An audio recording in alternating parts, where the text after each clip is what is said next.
저는 오늘 본문의 말씀을 가지고 은나팔 소리에 담긴 영적 의미, 이런 제목으로 하나님 말씀을 증거하도록 하겠습니다. 이스라엘은 중다한 잡족과 섞여 사는 남자들만 60만 명이고 여자와 아이들까지 합치면 200만 명, 많게 보면 300만 명까지도 된다고 하는데, 이렇게 많은 사람들이 어떻게 광야에서 일사불란하게 지휘 체계를 가지고 행진을 할 수 있었을까? 거기에 대한 답변이 오늘 나오고 있습니다. 이 당시에는 마이크도 없어요. 한번 상식적으로 생각해 보세요. 200만 명이 되는 사람들이 있습니다. 마이크도 없이, 그리고 200만 명을 듣게 할 수 있는 그런 목소리를 가진 사람도 없었을 텐데 어떻게 해서 일사불란하게 행진할 수 있었을까요? 하나님의 교육 방식은 참 진보된 방식이라는 걸 알 수 있습니다. 하나님은 이스라엘 백성들을 행진할 때에 시각적인 방법도 사용하시고 청각적인 방법도 사용했다는 거예요. 시각적인 방법이 무엇입니까? 구름이 장막 위에 있다가 올라가요. 그러면 이제 출발한다는 걸 알게 된다는 거예요. 이것은 시각적인 방법을 사용해서 이스라엘 백성들을 인도하는 예입니다. 그런데 우리 주변에도 보지만 다 눈이 좋은 건 아니잖아요. 어떤 사람은 나이가 들거나 어떤 사고를 통해서 앞을 잘 못 보는 사람도 있지 않겠습니까? 그러면 시각에 문제가 생긴 사람들은 구름이 뜨는 걸 볼 수가 없잖아요. 그런 사람들을 위해서 청각을 사용해서 그들로 하여금 알아듣도록 했다는 거예요. 그래서 어떤 사람은 눈으로 보고, 어떤 사람은 귀로 듣고, 어떤 사람은 눈과 귀로 보고 들으면서 아, 떠날 때가 되었구나, 이제 전쟁할 때가 되었구나를 알게 하셨다는 거예요. 저는 먼저 은나팔 규례에 대해서 좀 생각해 보려고 합니다. 오늘 말씀은 이스라엘 백성들이 시내산에서 받은 규례 가운데 가장 마지막 말씀입니다. 오늘 본문은 아주 작은 규례입니다. 은나팔 규례라고 흔히 부르죠. 이스라엘 백성들이 시내산에 머물면서 십계명과 각종 제사법을 받습니다. 성막을 짓는 법, 그리고 사회법 같은 큰 법들을 받았습니다. 그리고 마지막으로 받은 규례가 바로 은나팔 규례예요. 근데 이 은나팔 규례는 무시할 수 없는 그런 풍성한 교훈이 있다는 거예요. 모세가 이스라엘 백성들을 행진하게 할 때에 다양한 방법으로 인도할 수 있었을 겁니다. 모세가 생각하는 거예요. 200만 명을 어떻게 인도할까? 방법이 있겠네요. 북소리 둥둥둥둥둥둥 막 두드려대면 출발하는구나. 북을 한 3번 두드리면 천부장만 나와라, 뭐 이런 식으로. 아니면 또 다른 악기를 사용한다든지 함성을 지른다든지 뭐 그런 다양한 방식을 찾아낼 수 있지 않았겠습니까? 옛날 우리나라처럼 뭐 파르마 같은 소식을 전하는 일꾼들을 보내 증거할 수도 있었겠죠. 그런데 모세는 자기 생각대로 행동하지 않았다는 거예요. 하나님께서 지시하신 그 부분대로 분명한 규례를 주셨기 때문에 그 규례대로 행동했다는 거예요. 그러면 이 은나팔 규례에 나타난 하나님의 마음을 좀 살펴보려고 합니다. 첫 번째, 하나님의 마음은 작은 일도 돌보시는 하나님이시라는 거예요. 좀 더 정확하게 말하면 작은 면까지도 세심하게 살피시는 하나님이라는 것을 믿어야 됩니다. 한번 볼까요? 하나님은 우리가 갈 천국을 예배해 놓으셨습니다. 큰 것이죠. 우리로 말하면 천국에 들어갈 수 있는 비자도 만들어 놓으시고 또 천국에 입고 들어갈 예복도 준비해 놓으셨습니다. 성경은 예수 그리스도를 믿고 세례를 받은 자는 그리스도로 옷을 입었다 얘기하고 있습니다. 보세요. 얼마나 큽니까? 우리가 죽고 난 이유를 대비해서 하나님께서 어마어마한 천국을 예배해 놓으셨어요. 그 천국에는 우리가 예수 믿는 사람들이 다 살아도 될 만큼, 뭐 지금 우리나라에도 참 좋은 아파트들이 있고 그런 뭐 빌딩들도 있고 하지만 천국하고는 비교가 안 돼요. 예수님께서 내가 너희를 위하여 처소를 예배하러 간다 했습니다. 처소를 다 예배하면 오겠다고 했는데 2000년이 다 됐어요. 대체 얼마나 좋은 처소를 만들려고 하는지 모르겠어요. 천지 창조하는데도 6일밖에 안 걸렸는데 우리가 살 그 처소를 위해서 지금까지 만들고 있으니 대단한 거 아닙니까? 뿐만 아니에요. 하나님께서는 우리가 죽어서 갈 그 처소를 다 예배해 놓고 계실 뿐만 아니라 이 땅에서도 우리가 고아처럼 살기를 원하지 않습니다. 그래서 보혜사 성령님을 보내주셔서 구름 기둥과 불 기둥으로 우리의 삶을 인도해 주시고 깨닫게 해 주신다는 거예요. 그럼 하나님은 우리 성도들을 위해서 큰 일만 돌보시느냐? 아니라는 거예요. 하나님은 아주 작은 세심한 명까지도 돌보아 주신다는 거예요. 지금 전 세계 인구가 80만 명이라고 하는데 과연 나를 아실까? 하나님은 내 문제에 관심을 가지고 계실까? 내가 지금 머리가 아픈데 이런 것도 알고 계시나? 지금 내 마음에 문제가 있는데, 고민이 있는데, 나는 자녀의 문제가 있는데, 내가 하나님께 기도하고 있는데 과연 하나님은 나의 기도에 관심을 가지시는가? 가지고 계신다는 거예요. 마태복음 10장 30절에 보면 너희에게는 머리털까지 다 세신 바 되었나니 두려워하지 말라. 너희는 많은 참새보다 귀함이라. 하나님께서는 우리를 얼마나 세심하게 아느냐. 저도 머리털이 있는데요. 뭐 보통 사람보다는 제가 머리털이 좀 작은 것 같아요. 그런데 이 머리카락 저보고 세라. 이게 장난이 아니에요. 남들이 볼 때는 머리숱이 좀 적어 보여도요, 세려고 하면은 만만치가 않거든요. 이 중에 자기 머리카락을 다 센 사람은 아무도 없을 겁니다. 그리고 우리 알잖아요. 시간 지나면 더워서 막 머리를 카트 치고 그러잖아요. 그 머리카락, 우리가 신경도 쓰지 않는 머리카락, 뭐 우리가 신경 쓰는 거는 뭐 머리가 가려워서 머리 감을 때나 뭐 헤어스타일 할 때나 신경 쓰지, 머리카락 속에 뭐가 있는지 별로 신경도 안 쓰잖아요. 그럴 것처럼 하나님께서는 우리의 가장 작고 연약하고 아주 세심한 부분까지 신경을 쓰시고 계신다는 거예요. 하나님은 성도 중에서 작은 자들에게도 관심을 가지시는 하나님이심을 가르쳐 줍니다. 마태복음 25장 40절에 보면 임금이 대답하여 이르시되 내가 진실로 너희에게 이르노니 너희가 여기 내 형제 중에 지극히 작은 자 하나에게 한 것이 곧 내게 한 것이니라 하시고, 뭐라고요? 형제 중에서 지극히 작은 자 하나, 이렇게 한 것도 하나님께서는 내게 한 것으로 생각하시겠다는 거예요. 또 45절에도 이 지극히 작은 자 하나에게 하지 아니한 것이 곧 내게 하지 아니한 것이니라. 하나님께서는 아주 작은 자, 우리가 생각할 때 지극히 작은 자 중에 작은 자에게도 하나님은 관심을 가지고 계신다는 거예요. 어떤 분들은 그런 생각을 가지죠. 이 세상에 얼마나 사람들이 많습니까? 주일 되면 전 세계에서 얼마나 많은 사람들이 하나님께 예배를 드립니까? 내가 드리는 예배를 우리 목사님이 알아주실까? 목사님은 몰라줄 수 있어요. 왜냐하면 정신이 없으니까요. 목사님은 교인이 한 몇천 명 되면 예배 시간에 자기 교인 누가 왔는지도 잘 몰라요. 그러나 하나님은 수천만 명, 수억이 예배 드려도 다 알고 계신다는 거예요. 그리고 작은 자를 살피시고 소자에게 냉수 한 그릇이라도 준 사람에게 대해서는 결단코 상을 잃지 아니하리라 말씀하십니다. 이 결단코라는 이 부사는 예수님께서 많이 사용하신 단어가 아니에요. 여러분, 우리가 하나님이 볼 때, 사람들이 볼 때 지극히 작은 사람 하나에게 정성을 베푸는 것, 하나님은 결단코 그 상을 잃지 않겠다고 얘기하십니다. 내가 하나님이 기뻐하는 그 작은 일 하는 거, 사람들은 몰라줄 수 있어요. 그러나 그 작은 것 하나도 하나님은 다 기억한다는 거예요. 마태복음 25장 21절에 보면 이런 말이 있죠.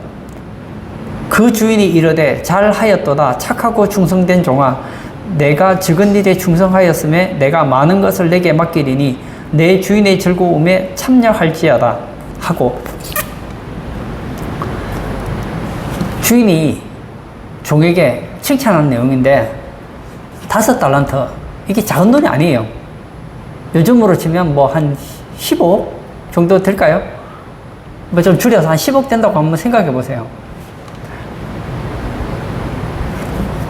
10억을 투자해서 주인이 올 때까지 2배 장사를 했어요. 그래서 20억을 만들었어요. 이거 대단한 거 아닙니까? 근데 주인이 뭐라고 칭찬하느냐 하면 적은 일에 충성하였다. 여러분, 이 땅에서는 대단한 사람들이 많아요. 예를 들어서 내가 아무것도 없는 빈손으로 해서 한 100조를 만들었다. 이거 어마어마한 거죠. 하나님 볼 때는 그 작은 일이에요. 어떤 사람이 나만처럼 한 나라를 구했다. 그 나라에선 대단한지 모르겠어요. 근데 하나님 볼 때는 적은 일이 지나지 않아요. 징기스칸 대단했지 않습니까? 알렉산더, 그 다음에 막 역사에 이름난 그런 인물들 있지 않습니까? 음악가, 미술가, 그 다음에 뭐 전략가들 많지 않습니까? 하나님 볼 때는 뭐라고요? 적은 일이라는 거예요. 어차피 뭐 저는 잘 모르겠지만 개미가 힘이 굉장히 좋다고 한번 생각해 보세요. 그 다른 개미들은 쌀 한 토를 옮기는데 막 한 개미가 막 한 살을 한 10개를 막 번쩍번쩍 들어요. 열알을 막 번쩍번쩍 들어요. 막. 그러면 개미 세계에서는 이거 큰 일이잖아요.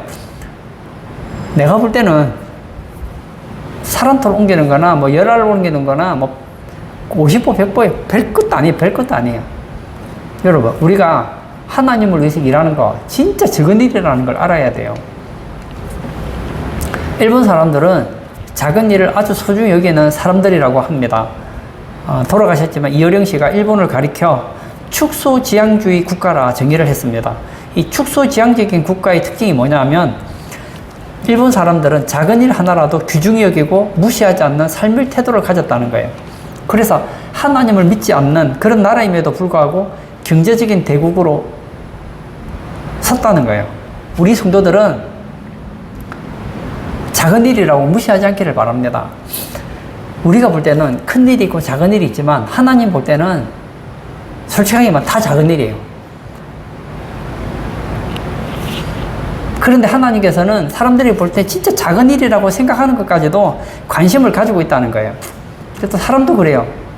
우리는 그러죠. 사람 위에 사람 없고 사람 밑에 사람 없다고 하지만 실제로 보면 회사에서도 사장님, 뭐 상무라든지 이사라든지 이런 사람은 대단한 것 같이 보이고 신입사원들 같으면 아무것도 아닌 것처럼 느끼잖아요. 근데 식당에 갔을 때도 식당에서 일하고 있는 그런 사람들을 보면 정말 작은 자처럼 함부로 대할 수 있잖아요. 그러지 말라는 거예요. 오히려 작은 사람들을 대우해주고 그의 인권을 인정해주고 그들을 소중하게 여기라는 거예요. 하나님께서는 작은 것에도 관심을 가지시는 하나님이에요. 그러므로 우리도 작은 것에 관심을 가져야 된다는 거예요. 세 번째, 은나팔의 재료를 한번 생각해 보려고 합니다. 은나팔에는 무슨 의미가 있을까요? 첫 번째로 이 은나팔의 재료는 순은입니다. 은나팔은 100% 순은이어야 됩니다. 불순물이 있어서는 안 된다는 거예요. 시편 12편 6절에 여호와의 말씀은 순결함이요 흙도가니에 7번 단련한 은같도다. 은을 불을 뗀 그 흙도가니에 넣어서 7번을 단련하면 그 은에서 찌꺼기가 나오잖아요. 그러면 순은이 만들어집니다. 마찬가지입니다. 하나님의 일을 하는 데 있어서는 도구는 순수해야 된다는 거예요. 우리도 마찬가지입니다. 우리 마음이 복잡하고 순수하지 못하면 주님의 일을 할 수 없다는 거예요. 불순한 사람은 마귀의 도구는 될 수 있을지 모르겠지만 하나님의 도구는 될 수 없다는 거예요. 여러분 식당에서 식사를 할 때 한번 보세요. 아주 막 5만 원짜리 식사를 시켰어요. 했는데 음식이 너무너무 맛있어요. 그런데 접시가 막 오물이 묻어있는 그런 접시에다가 5만 원짜리 음식을 담으면 여러분 먹습니까? 뭐라고 하겠습니까? 주인한테 식당 사장에게 얘기하겠죠. 이 접시를 바꿔서 다시 해달라고 하지 않겠느냐는 거예요. 집에 가 식사를 하려고 해요. 맛있는 음식을 했는데 다 밥그릇에 담으려고 했는데 그 밥에 밥 아래 그 밥그릇에 막 온갖 더러운 것이 막 묻어 있어요. 온갖 벌레들이 있다면 거기다가 밥을 넣고 더러운 밥그릇에다가 먹겠느냐고요. 비싼 밥그릇이 중요한 게 아니고 깨끗해야 되는 거 아닙니까? 하나님은 깨끗한 자를 쓴다는 거예요. 두 번째, 두들겨 만드는 은나팔은 온전한 하나님의 은혜를 나타낸다는 겁니다. 2절을 한번 볼까요?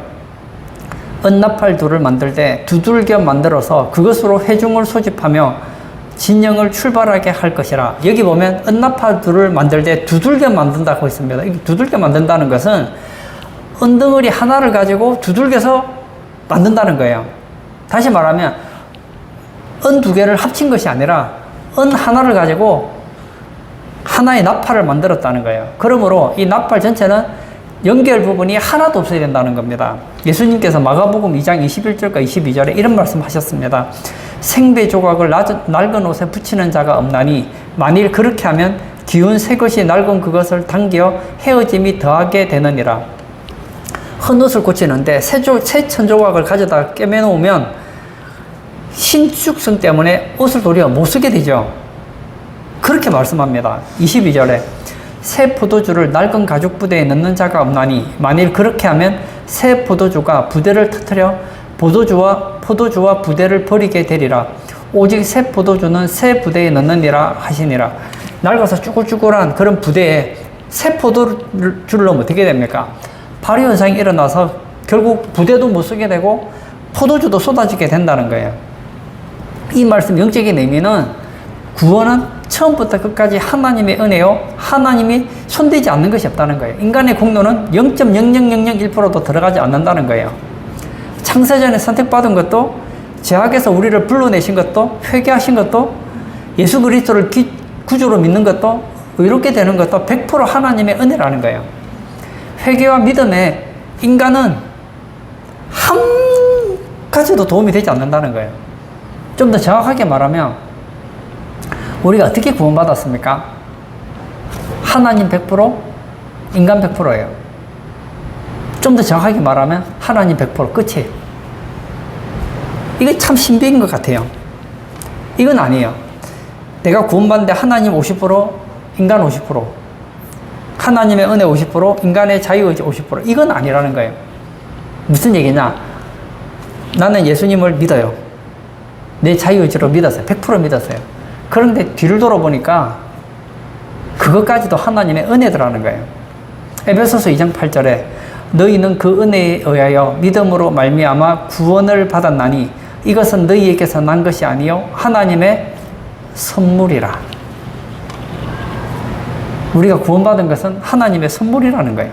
세 번째, 나팔수는 나팔 규례를 정확하게 백성들에게 교육해야 되고 정확하게 나팔을 불어야 된다는 거예요. 8절도 볼까요? 그 나팔은 아론의 자손인 제사장들이 불지니 이는 너희 대대의 영원한 율례니라. 나팔은 아무나 부는 게 아니에요. 아론의 자손 제사장들만 불게 되어 있습니다. 은나팔은 2개를 만들어서 제사장들이 번갈아 불게 되어 있습니다. 고린도전서 14장 8절에 만일 나팔이 분명하지 못한 소리를 내면 누가 전투를 준비하리요? 맞습니다. 나팔 소리가 분명해야 된다는 거예요. 오늘 본문 민수기 10장 4절 제가 다시 한번 읽겠습니다. 하나만 불 때에는 이스라엘의 천부장 된 지휘관들이 모여서 내게로 나올 것이며 하나만 불 때에는 여기서 이 분다는 것, 여기서 분다는 것은 어떻게 부는 거냐면 소리를 끊지 않고 길게 부는 것을 말하고 있습니다. 그리고 5절도 한번 볼까요? 너희가 그것을 크게 불 때에는 동쪽 진영들이 행진할 것이며, 여기서 크게 분다는 것은 소리를 크게 분다. 예, 그것도 맞죠. 그건 좀 더 정확하게 말하면 딱딱 끊어서 분다는 거예요.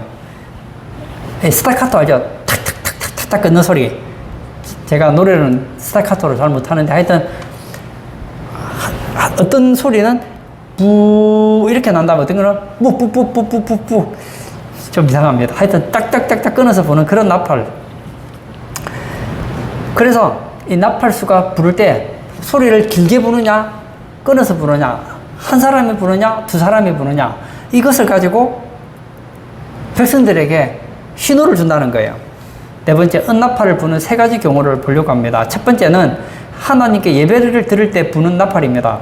예배를 드리기 위해서 부는 나팔을 어떻게 부느냐면 길게 그냥 불면 돼요. 뿡, 빵 이렇게 불어요. 그러면 백성들이 알아요. 아, 지금 예배할 때가 되었구나. 그리고 해방문 앞으로 가면 돼요.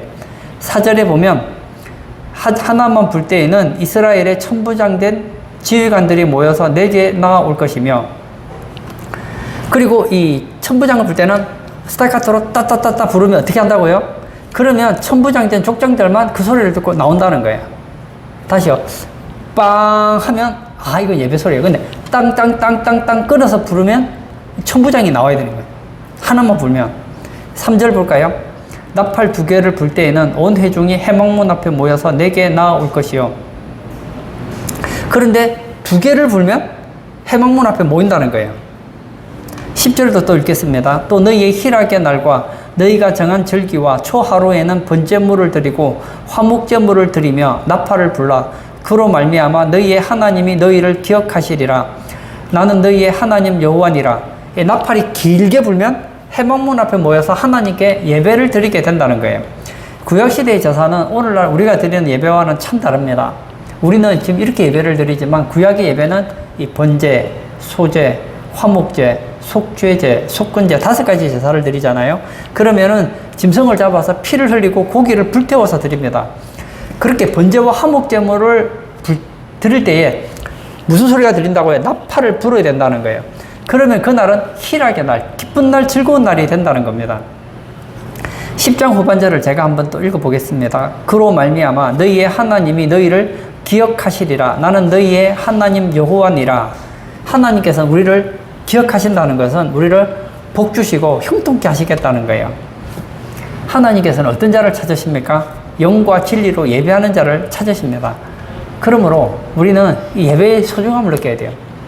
이 나팔 소리 중에 하나는 이스라엘 백성들을 회막으로 모집해서 그들에게 예배드리게 한다는 거예요. 신앙생활에 있어서 중요한 것이 참 많습니다. 그런데 하나님과 나와의 관계에 있어서 가장 중요한 것은 뭐냐? 바로 예배예요, 예배. 둘째, 은나팔은 하나님 백성들이 행진할 것을 명령할 때도 붑니다. 5절, 6절을 제가 또 읽겠습니다. 너희가 그것을 크게 불 때에는 동쪽 진영들이 행진할 것이며 두 번째로 크게 불 때에는 남쪽 진영들이 행진할 것이라. 떠나려 할 때에는 나팔 소리를 크게 불 것이며 네, 그 다음에 크게 붑니다. 크게 불면 어떻게 한다고요? 동쪽 진영들이 행진을 합니다. 또 불면 남쪽 진영들이 행진해요.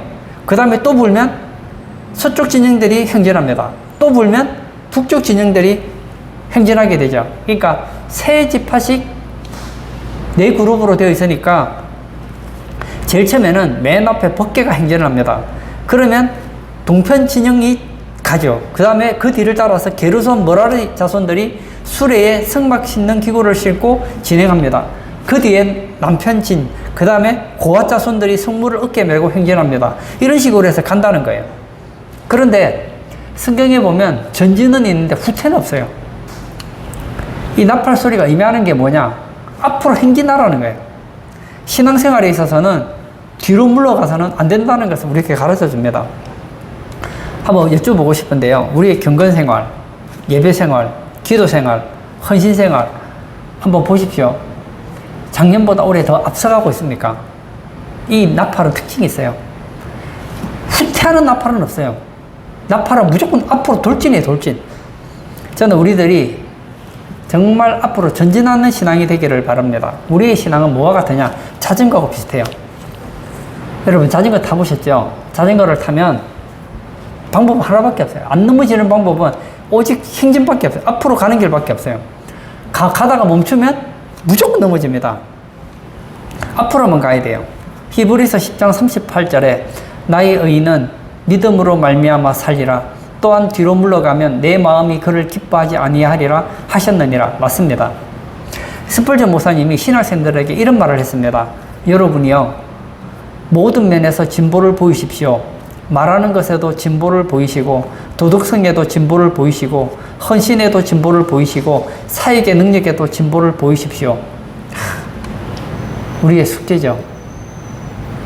저도 한번 물어보고 싶어요. 내가 10년 전보다 좀 신앙이 진보됐는가? 인격이 좀 더 좋아졌는가? 성경 말씀대로 살고 있는가? 저는 사는 것 같은데 나중에 아내한테 한번 물어봐야 되겠어요. 내가 10년 전에 비해 좀 진보가 됐는지. 1년 전과 비교하면 자신이 없는데 한 10년 전에 비하면 좀 나아진 것 같기도 해요. 세 번째, 은나팔 소리는 전쟁을 하라는 명령입니다. 9절을 제가 또 읽겠습니다. 또 너희 땅에서 너희가 자기를 압박하는 대적을 치러 나갈 때에는 나팔을 크게 불지니 그리하면 너희 하나님 여호와가 너희를 기억하고 너희를 너희의 대적에게서 구원하시리라. 이스라엘 백성들이 광야에 있을 때 아무에게도 침략을 받지 않는다면 얼마나 좋겠습니까? 그런데 이스라엘은 광야에서 많은 전쟁을 싸웠습니다. 대적이 공격을 받기도 하고 공격을 해야만 했었습니다. 마찬가지입니다. 우리에게도 3대 원수가 있습니다. 첫 번째는 마귀요, 두 번째는 타락한 세상이요, 세 번째는 우리 안에 있는 욕심이 있습니다. 이 악의 삼총사와 우리도 싸워야 된다는 거예요. 신앙생활은 전쟁입니다. 어떤 분들은 마귀 얘기하면은 소설책에 나오는 얘기로 알아요. 영화에 나오는 주인공으로 알아요. 우리는 마귀를 우습게 알 수 있어요. 무시할 수도 있습니다. 그런데 마귀는 우리를 아주 중요하게 생각합니다.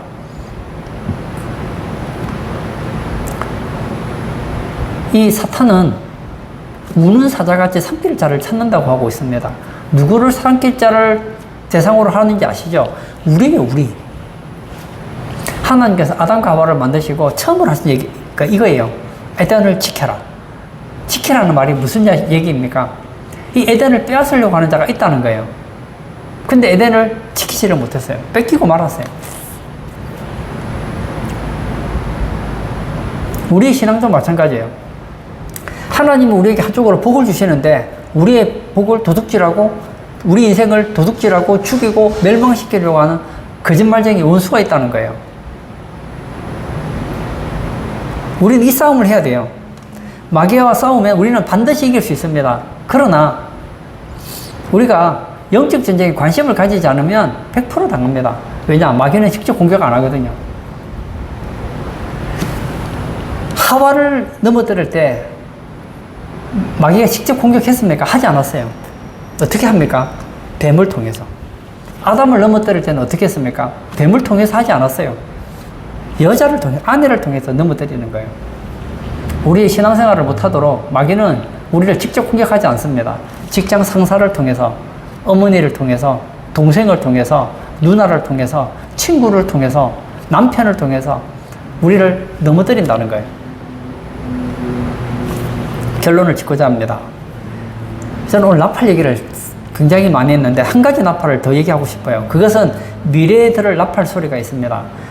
데살로니가전서 4장 16절에 보면 주께서 호령과 천사장의 소리와 하나님의 나팔 소리로 친히 하늘로부터 강림하시리니 그리스도 안에서 죽은 자들이 먼저 일어나고, 마지막 때가 되면 주님이 다시 오세요. 그때 주께서 호령, 막 소리를 치는 거예요. 천사장의 소리, 하나님의 나팔 소리가 들려요. 마지막 그 하나님의 나팔 소리가 나면 그리스도 안에서 죽은 자들이 먼저 일어납니다. 그리고 우리가 예수님처럼 부활의 체가 돼요. 저는 그날을 기대하고 있습니다. 그래서 예수님이 좀 늦게 왔으면 좋겠어요. 목사가 왜 저리 믿음이 없느냐? 그게 아니고, 예수님이 이 땅에 오시면 우리는 부활체를 가지게 돼요. 근데 부활의 영광이 달라요. 어떤 사람은 해의 영광을 가지게 될 것이고, 어떤 사람은 달의 영광, 어떤 사람은 별의 영광, 어떤 사람은 부끄러운 구원을 받게 돼요. 부활의 영광이 다르다니까요. 지금 인간들은 영광이 똑같아요. 우리 몸으로는 영광이 똑같아요. 사회에서 직급상에서는 영광이 차이가 있을지 모르겠지만 우리 몸으로는 영광이 없잖아요. 근데 나중에 되면 우리 몸의 영광이 달라져요. 우리가 사복음서를 보면 예수님이 부활하신 영광의 몸이 나오지 않습니까? 성경에 정확하게 말하지 않아서 어떤 몸인지 잘 알 수는 없지만 여하튼 굉장히 영광스러운 몸이라는 건 우리가 알 수 있죠. 어떤 사람은 그렇게 된다는 거예요. 근데 어떤 사람은 부끄러운 구원을 받게 된다는 거예요. 이건 한번 결정나면 바꿀 수가 없어요.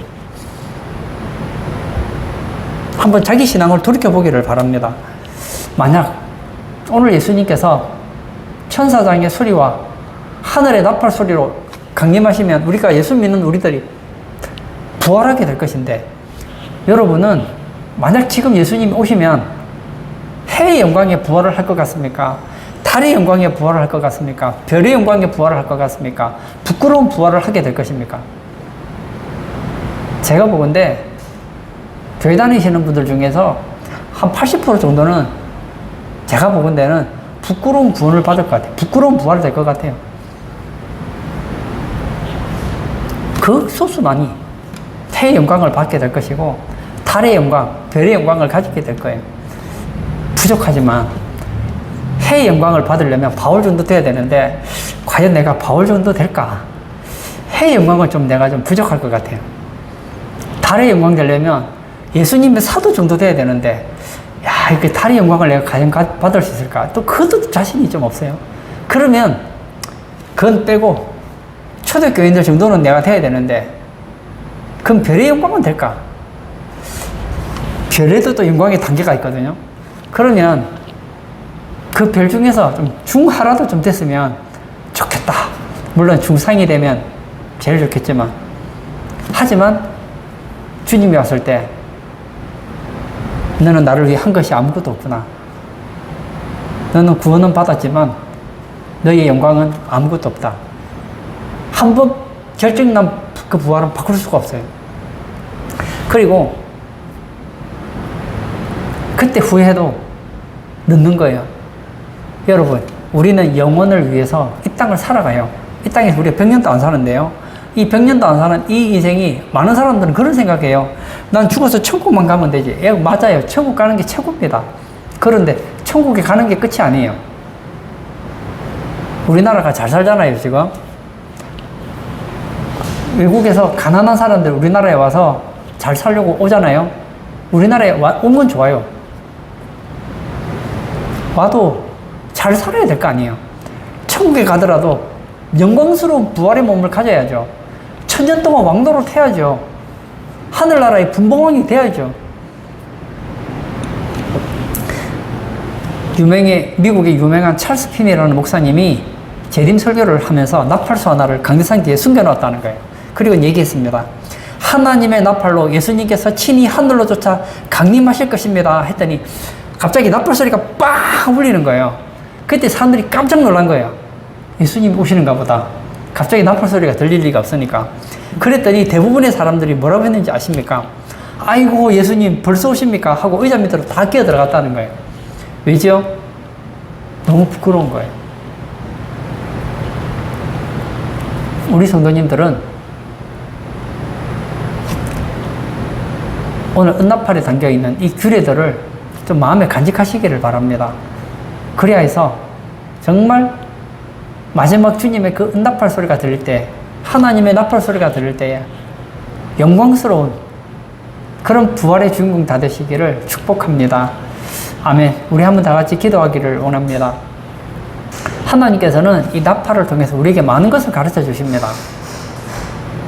하나님은 이 나팔을 통해서 아주 우리가 생각할 때는 정말 사소한 것까지도 관심을 가지시는 분임을 가르쳐 줍니다. 우리 성도님들 중에 나의 이 작은 문제를 하나님이 알고 계실까? 알고 계신다니까요. 내가 하나님을 위해서 하는 이 작은 일, 하나님은 기억하실까? 기억하신다니까요. 우리가 하나님께 쓰임받기를 원한다면 깨끗해야 돼요. 그리고 그 나팔 소리에 관심을 가지고 귀를 기울여야 돼요. 전쟁해야 될 때는 전쟁해야 되고, 예배 드려야 될 때는 예배 드려야 되고,